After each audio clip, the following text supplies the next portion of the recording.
Harka fuudhee daawwattootaa fi dhaggeeffattoota keenya nagaan keenya kabajaa fi jaalalaa bakka jirtan maratti sinaa qaqqabu jechaa oduuwwan wayitaawoo yeroo kanaaf qopheeffannee isinitti himaa dursa oduu ijoo.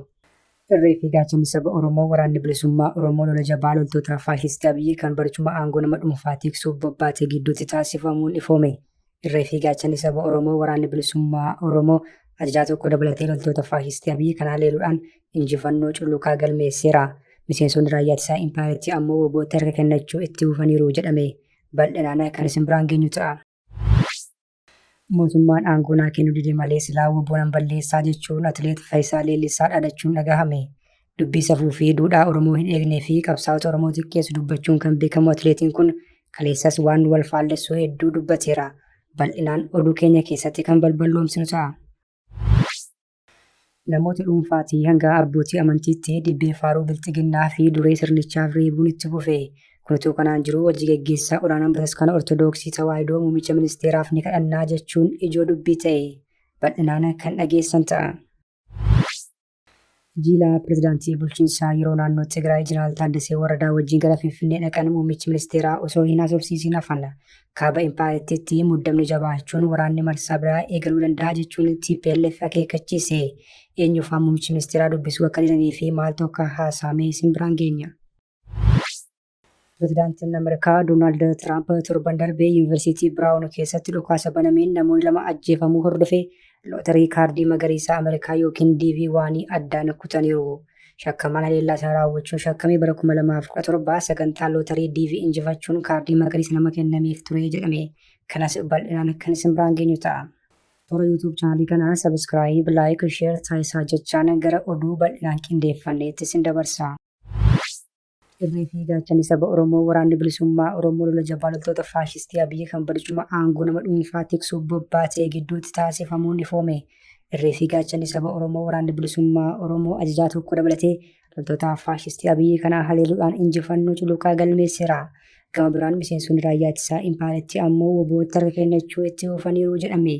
Guyyaa kaleessaa lolli jabaan irree fi gaachana saba Oromoo waraana bilisummaa Oromoo fi loltoota faashistii Abiyyi gidduutti gaggeeffamaa ooleera. Lolli kun lixa Wallaggaa aanaa Beegiitti akka gaggeeffame maddeen gabaasaniiru. Lola kanarratti injifannoo culluqaa galmeessuu fi ajajaa milishaa Dhugaasaa Guutaa jedhamu yoo ajjeesu 7 ammoo madeessuun gara magaalaatti ari'uu ifoomse woboonna. Loltoonni faashistii Abiyyi kun maqaa gibira mootummaaf sassaabuu jedhuun baatee uummata saamaa fi raarsaa akka turte waraanni bilisummaa Oromoo ibseera. Gama biraan miseensonni raayyaa ittisaa impaayirtii hedduun mooraa waraanaa Abbaa Irree Bilxiginnaatiin miliqanii bahuudhaan waraana bilisummaa Oromootti harka kennachaa jiru.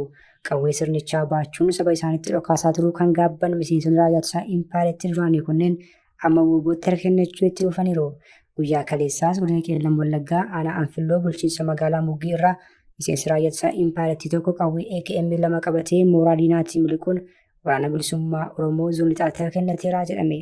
Waraanni bilisummaa Oromoo zoon lixaas loltuu faashistii Abiyyi kanaaf simannaa ho'aa taasisuun barameera. Mootummaan aangoo naa kennuu dide malee silaa woboon balleessa jechuun atileet Faayisaa Leellisaa dhaadachuun dhagahame. Dubbii safuu fi duudhaa Oromoo hin eegnee fi qabsaa'ota Oromoo xiqqeessu dubbachuun kan beekamu atileetiin kun kaleessas waan wal faallessu hedduu dubbachuun dhagahameera. Sagantaa torbaniin miidiyaa soofuma irratti karaa gaazexeessituu Lalisee Mokonnon dhiyaataa jirutti guyyaa kaleessaa atileet Faayisaa Leellisaa dhiyaatee ture. Faayisaa Leellisaa dhimmoota dhuunfaa isaa dabalatee kan hawaasaa irratti yaada bal'aa kenneera. Ta'us haasaan isaa hedduun komiitti kan baay'atu yoo ta'u qaamolee hedduu irratti mufii fi arrabsoo hedduu yoo dubbatu dhagahameera. Kana malees dhimmoota dhiyoo kana hidhamee ture jedhamu irratti deebii laateera. Gaaffiif deebii halkan edda darbee kanarratti dhimmoota dhuunfaa isaas kaasuun dubbateera. Faayisaa Leellisaa hojii dhuunfaa isaatti bobba'ee akka jiru himuun hojii isaa kana garuu maqaa dheeruu hin barbaanne. Lola naannoo Oromiyaa keessatti adeemaa jiruun mootummaan dhaabsisuu qaba jechuunis dubbate. Uummanni nagaa ta'uun barbaachisaadha kan jiru atileetiin kun yookiin waraanaan xumuruu yookiin ammoo nagaa buusuu qaba jedhe. Haasaan Faayisaa Leellisaa bakkeewwan hedduutti kan wal faallessuu jechuun dubbatamaa jira. Yaada jalqaba kaase deebisee yoo faallessuus ni mul'ata.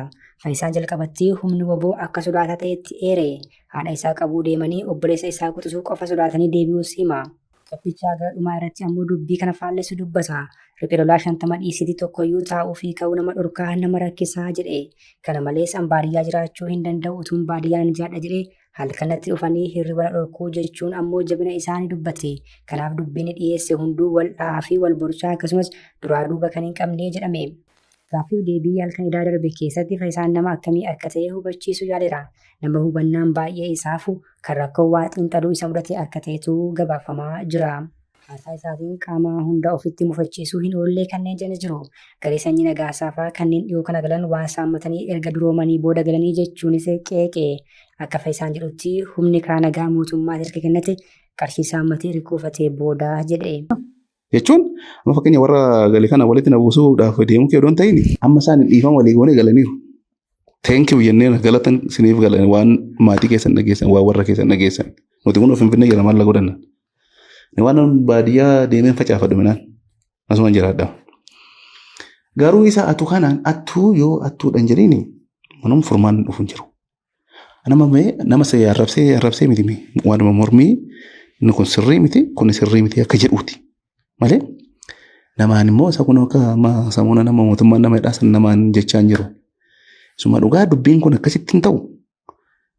Duraanii waanuma gaarii tokko yettametti dhugaa nama daandiitti fiduudhaaf an akkasii namoota hubatu miti. Amma gaafa dubbiin kanarras hin jirame. Lollis hin jirame. Arrabsayyuu miti. Lollis hin jirannis waan hafuu miti. Boruun jirame. Ani wajjin deemee nan deema mootummaa wajjin shanee balleessuudhaaf.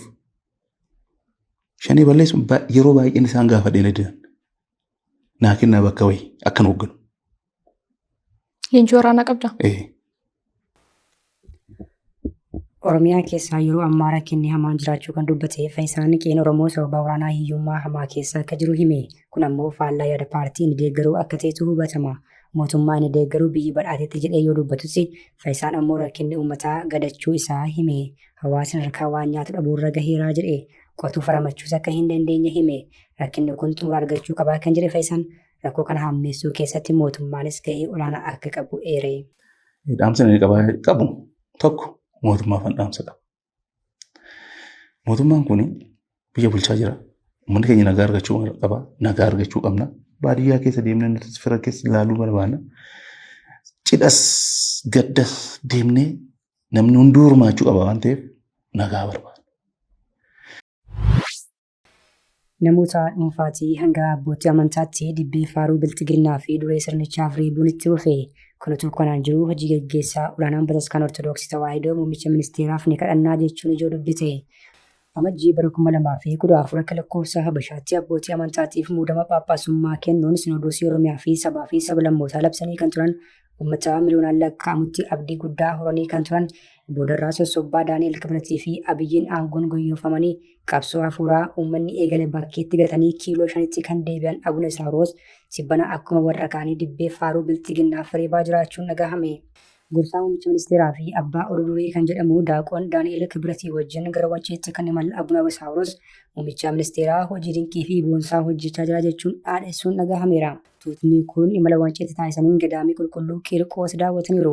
Daawwii kana booda Abuna Isaaroos Bataskaanattiin muummicha ministeeraa kanaaf ni kadhatti ni galateeffattis jechuun dubbachuun gabaafameera.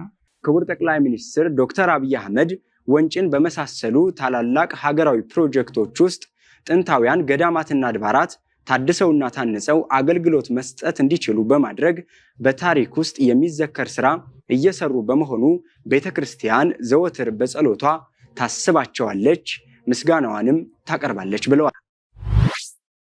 Jila pirezidaantii bulchiinsaa yeroo naannoo Tigraay Jeneraal Taaddasee Waradaa wajjin gara Finfinnee dhaqee muummichi ministeeraa osoo hin haasofsiisin hafan kaaba impaaretiitti muddamni jabaachuun waraanni marsaa biraa eegaluu danda'a jechuun TPLF ammoo akeekkachiise. Marii fi marabbaatti kennamanni muummichi ministeeraa impaaretii guyyaa kaleessaa qondaalota bulchiinsa yeroo naannoo Tigraay kan Jeneraal Taaddasee wajjin Finfinneetti maran osoo hin dubbisiin ofirraa geggeessuun dhagahame. Kana malees muummichi ministeeraa baajata hojjettoota naannichaa itti yaadanii ji'oota sadiif ugguranii akka turan ifoomeera. Amaanuel Asaffaa itti aanaan pirezidaantii bulchiinsa yeroo fi itti aanaan paartii TPLF akkasumas Takilee Gabramadiin itti gaafatamaa waajjira nageenyaa Jeneraal Taaddasaa wajjin gara Finfinneetti kan imalan ta'us Abiyyi garuu Jeneraal Taaddasee irraa kan hafe warra kaan wajjin hin dubbadhu jechuun isaanii geggeessee jeneraalicha wajjin mari'achuun gabaafameera. Jeneraal Taaddasaanis bulchiinsi Abiyyi miindaa hojjettootaa akka gadhiisu hidhattoota naannoo Affaar keessatti mootummaan gurmeessee haleellaa raawwachuu akka dhaabanii fi kanneen kana fakkaatan muummicha ministeeraa kanaaf kaasuu maddeen gabaasaniiru. Miindaan hojjettootaa baatii 3 oliif ugguramee ture kunis akka gadhiifamee heeyyamameera jedhame. Gabraan ammoo TPLF lolli marsaa biraa ka'uu akka danda'u akeekkachiiseera. Bilxiginnaan filannoo naannoo Tigraay keessatti gaggeeffamuu qabaa jechuun adachaa kan jiru yoo ta'u, TPLF ammoo beekamtiin kooda baanarraa mulqisanii filannoo gaggeessan hin jiru jechuun lola marsaa biraaf qopheessaa jira. Pireezidaantii Doonaald Tiraamp torban darbee Yuunivarsiitii Biraawun keessatti dhukaasa banameen namoonni 2 ajjeefamuu hordofuun lootarii kaardii magariisaa Ameerikaa addaan kutan. Shakkamaa illaasan raawwachuun shakkamii bara 2017 sagantaa lootarii DV injifachuun kaardii magariisa nama kennameef akka ta'etu himame. Ministeerri nageenyaa biyya keessaa Kiristiyaan Nooheem akka jedhetti sagantaan viizaa kun qajeelfama Tiraampii yeroodhaaf kan addaan cite yoo ta'u, lammiileen Ameerikaa sagantaa suukanneessaa kan akka hin miidhamne mirkaneessuufi jedhan. Qondaaltonni Ameerikaa akka jedhanitti shakkamaan ganna 48 Kilaariyoo Neeves Vaalentee jalqaba torban kanaa Piroofeesara Inistituutii Teekinooloojii Maasaachuuseets lammii Poorchugaal Nuno Lerooree jedhamu ajjeese. Sagantaan lootarii DV waggaatti lammiilee biyyoota godaansa gahaa gara Ameerikaa hin arganneef viizaa 50,000 kenna. Akkasumas carraa lammummaa Yuunaayitid Isteetsi akka argatan taasisa. Kabajamtoota hordoftoota keenya oduun sa'aatii kanaaf qabannee dhiyaannee kana gammaatti hordoftan ture. Oduu biraan hanga walitti deebinutti nagaatti.